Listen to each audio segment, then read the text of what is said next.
Yeah, you could be getting your shine on. You've just announced you sent a letter saying that you want to run for Speaker of the House. Yes. How did you come to this decision? Well, think about it this way. In the last year and a half, under President Trump, regulations are down, taxes are down, the economy is up. We're going to get great numbers today. Unemployment's at its lowest in 20 years. Gorsuch is on the court. Kavanaugh is on deck. We're out of the crazy Iran deal. The embassies in Jerusalem and the hostages have come back from North Korea. An amazing year and a half. And remains are coming back today. Yeah, exactly. And I'm forgetting some other good things. So that's by anyone's definition, that's an amazing year and a half. But think about Congress. What has Congress done? We've certainly helped with the taxes. But all those other things that we told the American people we would accomplish, repeal and we haven't. Repeal Obamacare, reform welfare, build the border security wall, and fix our immigration system and control spending. We haven't done that. So I think this is real simple. I always say this. We make the job of being a member of Congress way too difficult. It's really basic. What did you tell the voters you were going to do? Let's do that. And we haven't done enough of that. We need to do more of that and help President Trump make America great again and do the things that we said. Well, let's talk about some things in the news this past week. 11 members of the House Freedom Caucus signed articles of impeachment. Went into the House yesterday. They pretty much decided, you know what, we're not going to go forward with that. I understand, apparently behind the scenes, the Department of Justice, when they got that squeeze, suddenly said, you know what, we are going to produce more documents, which is what you wanted to do in the first place. Exactly. But why did you y'all take that tack? All we've done is file it, so it's still there. It's sent to the Judiciary Committee. It can be brought up at any time. The only way we've gotten documents and information that we're entitled to get, so the American people can get answers, is when we put the pressure on them. It's always stonewall. It's always worked. Of course it worked. I mean, we have caught we sent letters back in November for information they didn't comply with. 2 subpoenas they haven't complied with. We've caught the Justice Department trying to hide information from us, namely when they redacted the portion of the text message where it showed Peter Strzok was friends with one of the FISA court judges, who happened to be the same federal judge who heard Mike Flynn's case. And we know Fox News reported this, Catherine Herridge and Greg Jarrett. We know Rod Rosenstein threatened staff members on the House Intelligence Committee when they were trying to do their job to get answers. So that's the history. We have to continue to push or we're not going to get the information. Why does the Intelligence Committee, the investigative committee on the Senate side, say that we didn't need to impeach Rod Rosenstein? It didn't have the same push that you did to get all these documents. Why is that? Have you talked to the Senate? You'd have to ask them. All I know is 2 days ago when we had a meeting with the Department of Justice folks, Dana Bonte, FBI counsel, said at the start of the meeting, because the first question from Mr. Goodlatte was, why wouldn't Peter Strzok answer some of our questions in that hearing?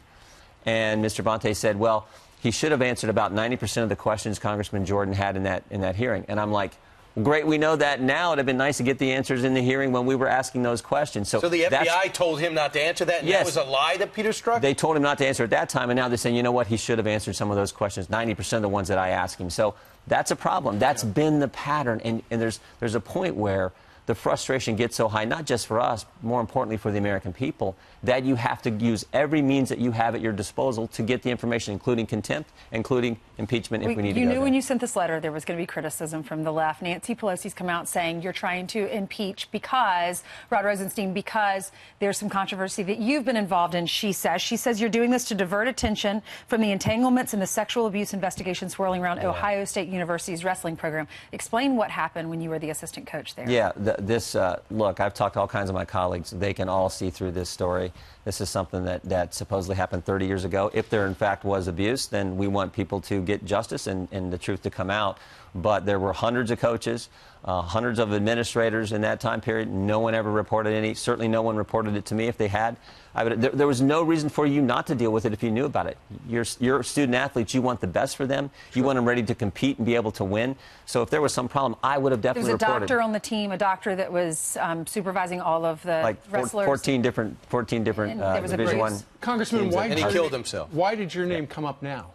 Well, I mean, come on. It's like you're one of the assistant coaches, and you're probably, I guess, the most high-profile individual today. So it draws attention to what they're trying to do. The guy who's making the most noise is a guy who's got a criminal background. The other guy has been in prison for 18 months. Why are they trying to?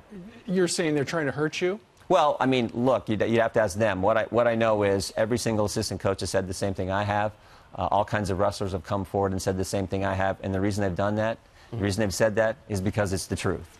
Right. And all my colleagues see through this story, so we're focused on doing what we told the American people we're going to do and making Congress work so we can continue to help the president accomplish good things. We don't know a lot what Robert Mueller's doing, and they don't get that many leaks out, but one came out yesterday that the Mueller group is looking into the president's tweets and how it might coincide with some of the president's interviews with Comey and company, and how it might maybe look like collusion or coercion. Well, they're looking into everything, but one thing they're not finding is any type of coordination, any type of collusion between the Trump campaign and Russia, which is... Does it show they're getting closer, or does it show they're desperate? Who knows? Who knows? What we know is this whole thing started with a dossier that was not credible, that we found out in the Strzok hearing just a couple weeks ago. This is the first time that the FBI admitted this, that they were getting parts of the dossier from Bruce Orr, top official at the Justice Department, who, oh, by the way, his wife worked for Fusion, who was being paid by the Clinton campaign. Now, you cannot, that is what is so bad about this. The fact that a top-ranking justice official whose wife is working for the Democrat-paid opposition research firm is giving information to the FBI, and that becomes the basis that you take to the FISA court to start this whole affair. And when you go to the court, you don't tell the court who paid for it, and you don't tell the court that the guy who wrote the darn thing, Christopher Steele, was out leaking information to the press. That is as wrong as it gets, and yet now we're looking at tweets the president did, and somehow that's a problem. This is crazy. Right. I got to ask you something about being Speaker. We know you're the Freedom Caucus very conservative, but if you're going to be a successful Speaker, you have to get people in your own party, maybe even, dare I say, the other party, who don't necessarily have the same doctrine and belief as you. They might be the so-called moderates or the Tuesday group. How do you do that? I think you look at process. I mean, right now, there's just a handful of people at the top who make all the decisions. And that's not fair to the 435 members of the Congress, not fair to the 240 members of the Republican Conference. We all represent 750,000 people. And when you got a couple people at the top making all the decisions, and they're basically telling other members, just wait your turn, maybe someday we'll let you keep voting with us, keep raising money for us, and maybe someday we'll let you be subcommittee chair of some committee. That is not how the place is supposed to work. There are members from all across this country, this diverse, great nation of ours, who want to weigh in and represent the families and the people back home that they get the privilege of serving. Let's let them get in. For example, 9 committee chairmanships open up next year. 9 committee chair. I don't think a few people at the top should decide who chairs those committees. Why not let the people on the committee who have the expertise, the talent, and the experience to say, this is the person who is best enabled, best capable of leading this committee to get accomplished the policies that we all campaigned on, that we all told the American people we would do. Are you still getting shadow banned, by the way? We were a couple days ago. I think they fixed it. But it's interesting. Matt Gaetz, Mark Meadows, Devin Nunes, Jim Jordan. How does the algorithm, Steve, how does the algorithm just... Did they put those 4 names in the algorithm? I mean, this is crazy. But it's happening, and Mr. Gaetz is fired up about it, and so are the rest of us. So we're losing faith in the network television, and we're losing faith in social media. Yeah, but not Fox at the same News. time. I don't think so. But not Fox All right, News. he would like to be the next Speaker of the House. He's Jim Jordan from the great state of Ohio. Sir, thank you very much. Great to see you. All the best. Thanks for coming on. Thank you.